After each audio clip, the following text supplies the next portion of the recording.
If trying to buy commercial property right now feels like running full speed into a solid brick wall, well, you're absolutely not alone. Welcome to today's Explainer. We're diving into the 2026 commercial real estate wall, why your next deal feels practically impossible, and more importantly, how to fix it. Let's just jump right in. So let's think back to 5 years ago. Maybe you bought your first property then, and honestly, it probably felt like a huge win. The whole environment just kind of pushed you towards success. The numbers effortlessly penciled out, the cash flowed, it was great. But today, it's a completely different reality. The fundamental math of commercial real estate hasn't just shifted a tiny bit, it has been completely rewritten from the ground up. The playbook that got you a win back then, it's totally obsolete now. So we really need to dig into exactly what changed to cause all this friction. To make sense of this standstill, we've got to hit on the root cause. And it all boils down to one simple thing: the cost of money. I know, it sounds super basic, but it is the absolute foundation of why your next deal feels so out of reach. When your baseline cost to borrow capital shoots up, every single metric in your deal analysis just gets totally thrown out of the window. Just think about the sheer scale of the shock to the system we've experienced. Back in the day, just a few years ago, you were probably underwriting deals with those lovely historic interest rates hovering in that really comfortable 3 to 4% range. Money was cheap.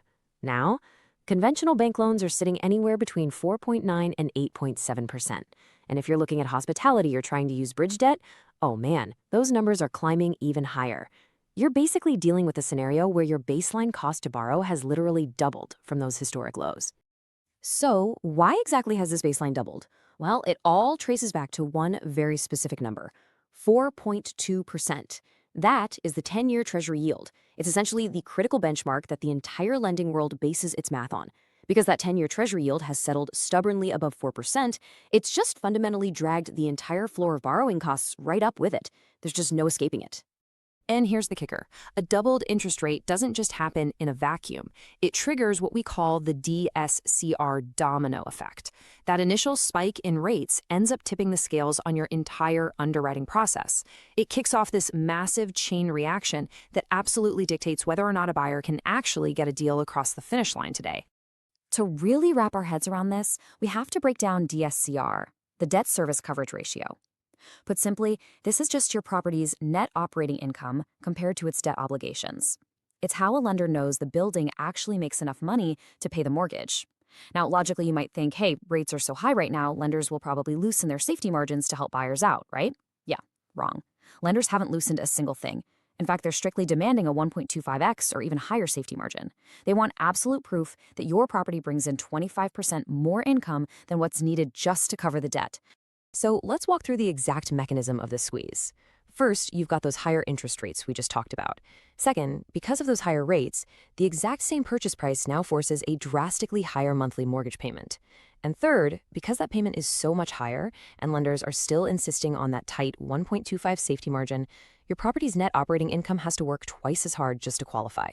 To make the math actually work today, you're backed into a corner.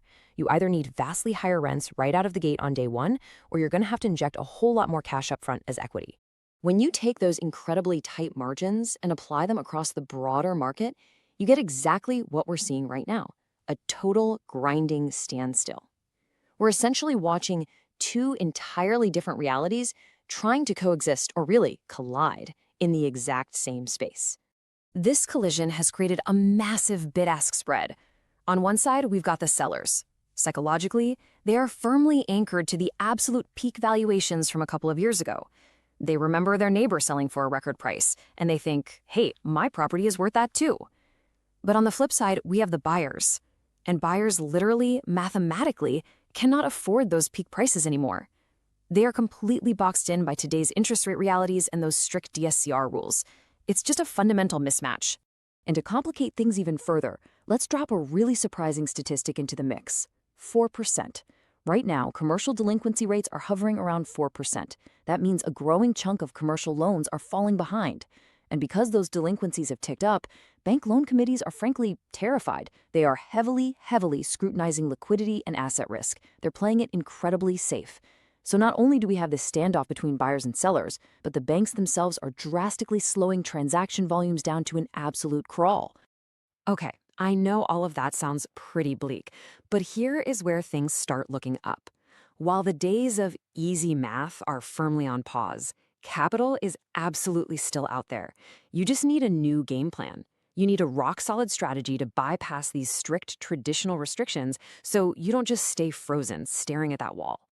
So here is your roadmap moving forward. There are 3 actionable pillars to this new game plan. First up, strict underwriting. You've got to maintain incredibly realistic cash-on-cash expectations. The days of projecting wild, easy growth, those are gone. Second, creative financing. Look, if conventional banks are scrutinizing every single detail, you've got to think outside the box. Start looking into seller financing or assuming an existing loan that already has a lower interest rate so you can bypass those traditional bank hurdles entirely. And third, hyper-targeted asset selection. You can't just buy anything and expect it to work anymore.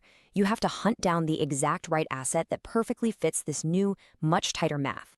So I want to leave you with a question to really chew on. As you're planning your next move, are you targeting a very specific, carefully selected asset class? Or are you just blindly hoping to replicate exactly what you bought the first time around? Because as we've laid out in today's explainer, simply repeating the past is not going to cut it in this 2026 reality. If you want to dive deeper into this new strategy and explore the math for yourself, the authors of our source material actually offer a consultation. You can find a link to book that in the first comment below. Thanks so much for hanging out with me today, and I'll catch you next time.